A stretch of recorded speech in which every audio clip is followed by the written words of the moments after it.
Welcome to Chillin' 101. We hope this video helps. You start by opening Drive.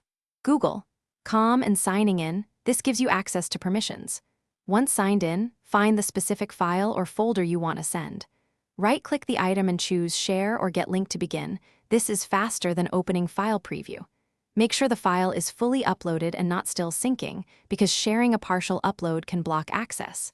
Once you see the Share dialog, you're ready to adjust link settings and copy the link for Messenger. Now you decide who can open the link and why that matters.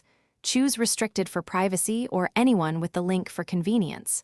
Once you select the broader option, pick Viewer to prevent edits, Commenter to allow feedback, or Editor if collaboration is needed.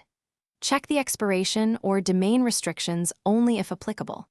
After confirming, click Copy Link to place that URL on your clipboard. This ensures you send the exact permission set you intended and avoids accidental oversharing. Open Messenger. Com or the desktop Messenger app and navigate to the chat where you want to send the file. Paste the link into the message field and add a brief note explaining what the recipient should do or expect. This reduces confusion. Hit Send, then ask the recipient to confirm they can open it. If they report issues, make sure you set link access to anyone with the link or add their Google email explicitly. This quick tweak fixes most. Thanks for watching. Consider subscribing if we helped you.